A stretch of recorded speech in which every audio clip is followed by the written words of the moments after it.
Hello there, you're watching Vnews Bulletin. I'm Vnews presenting you today's top stories as usual. Forum explores investment chances between Vietnam and Sierra Leone.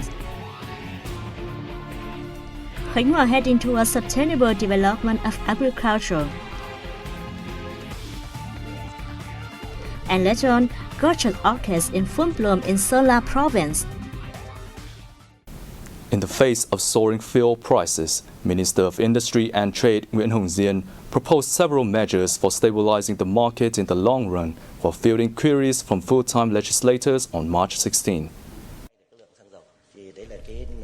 As the questions and answer sessions of the National Assembly Standing Committee's ninth sitting, Minister of Industry and Trade Nguyễn Hồng Diên said, to ensure fuel supply and stabilizing the domestic market in the long term, his ministry will keep coordinating with the Ministry of Finance to align petrol and oil prices with global fluctuations as well as domestic supply and demand.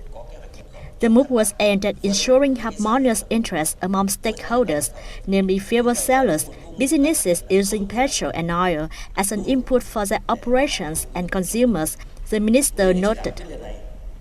Earlier, regarding the industry and trade sector, legislators asked about petrol production, import, supply, and price management, among others. Aside from the Minister of Industry and Trade, Deputy Prime Minister Lê Văn Thành and heads of some other ministries will also elaborate related issues. A Vietnam-Sierra Leone business forum was held on March 16th in Hanoi. The event took place within the framework of the official visit to Vietnam by President Julius Maada Bio. Participants at the event discussed investment opportunities in agriculture and fisheries of Sierra Leone, cooperation in technology, and measures for bolstering bilateral trade. Vietnam and Sierra Leone have recently recorded encouraging signs in their economic and trade relations. Bilateral trade stood at over $49 million in 2020, surging by over 200% from $17 million in 2018. Participants said businesses of Vietnam and Sierra Leone hold numerous opportunities to invest in each other's country and then increase trading with other nations in the regions. Businesses of the two sides were urged to increase sharing information, seek partnership opportunities, and explore trading chances for products like farm produce and medical supplies, and some agricultural products and minerals.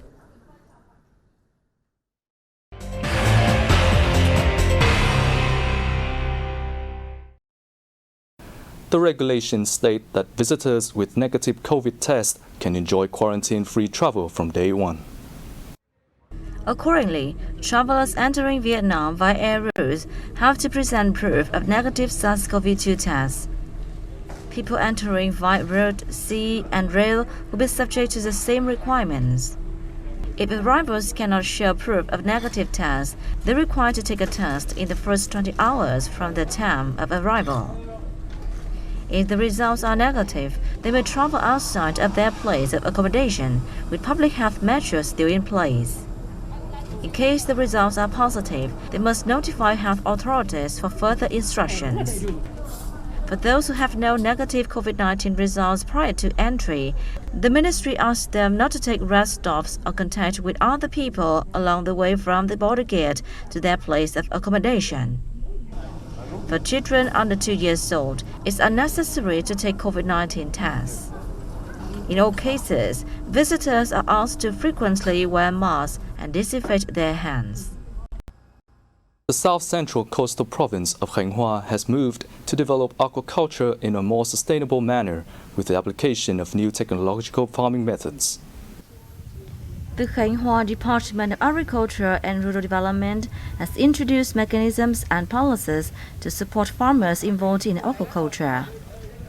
The sector has also invested in infrastructure for concentrated farming areas and high technology to encourage farmers to apply new methods in their production.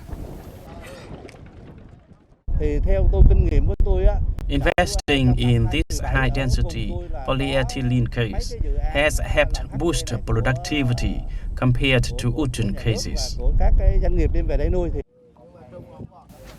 Local farmers are focusing on lobster and fish breeding in key farming areas in Nha Trang City, Cam Ranh City, Ninh Hoa Town, and Van Ninh District. They've also promoted sea snails, oysters, prawns, and seaweed farming to have improved incomes. Aquaculture, however, bears a number of potential risks.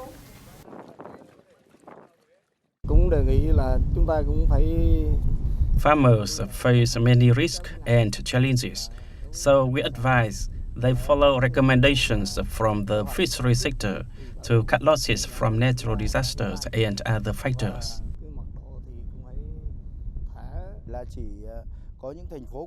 We need to expand our markets globally, so stringent requirements on traceability are a must, and we need to maintain a good supply chain.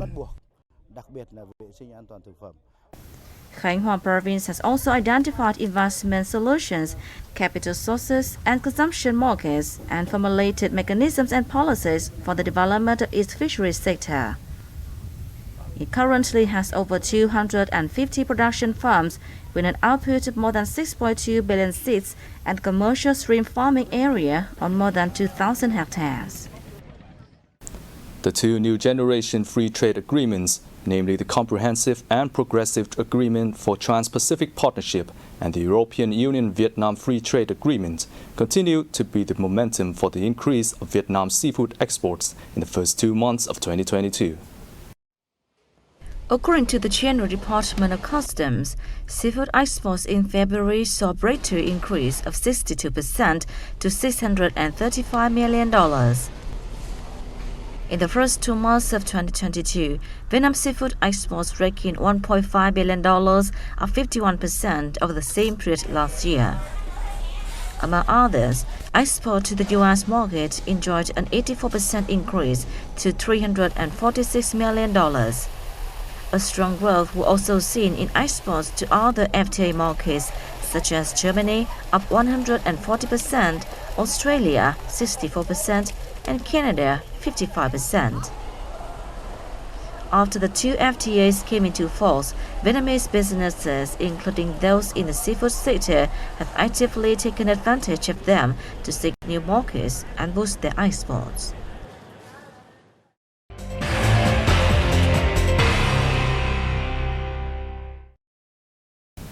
Sơn La Province is looking its best at this time of the year with graceful blooms of pristine white band flowers or orchids. Band flowers have been a symbol of the glorious beauty of local Thai ethnic minority women and also remind people about a love story between a woman named Ban and a man named Kum.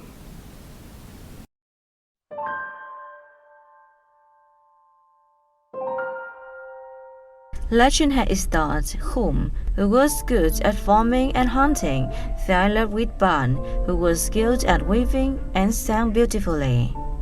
However, Ban's father had arranged for her to marry into a rich family. Distraught at the decision, Ban ran to find Khum and, exhausted, collapsed at the foot of a mountain.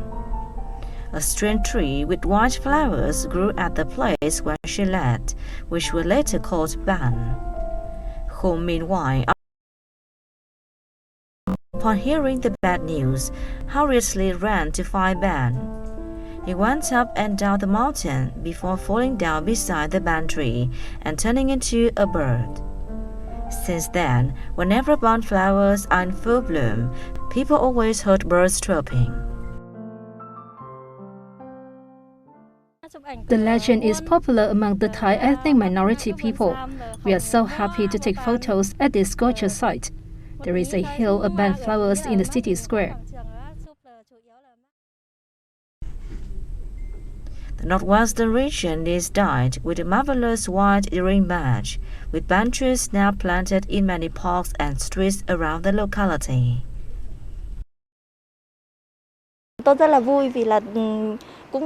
I feel fortunate to have the chance to visit Sơn La at this time. We have taken a lot of photos among this beautiful scene. Over the past time, Sơn La City has made great efforts in recent years to plant ban trees all around town. We Many people flock to the locality when the flowers are in full bloom. Planting ban trees is not easy at all. It requires a certain knowledge about cultivation techniques. Many visitors descend upon Sơn La at this time of year to enjoy the Ban Flower Festival. The flowers have become a symbol of this peaceful and hospitable land.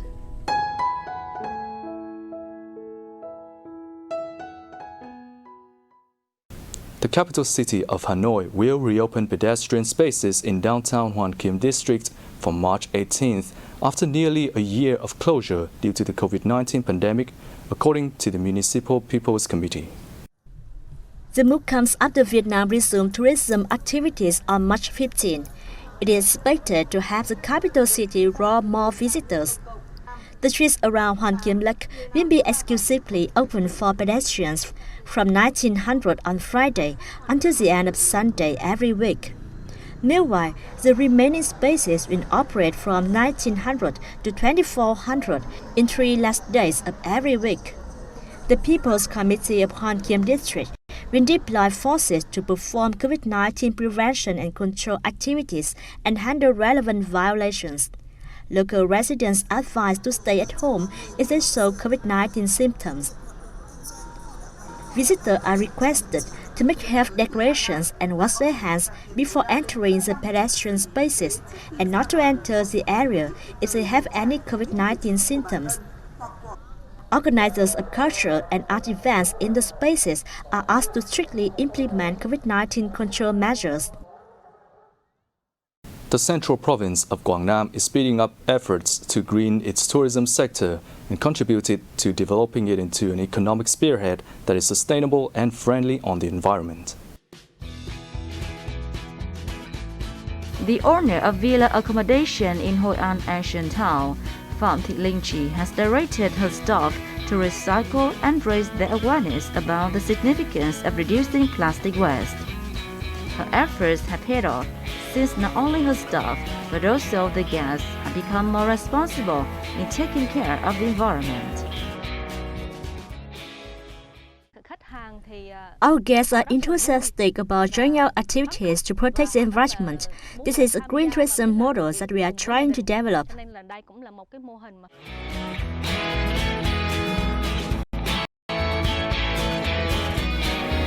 Joining the efforts of local authorities, many restaurants have shifted to rice straws and paper cups, while homestay, villa, and hostel owners have paid due regard to kitchen waste being turned into biofertilizer.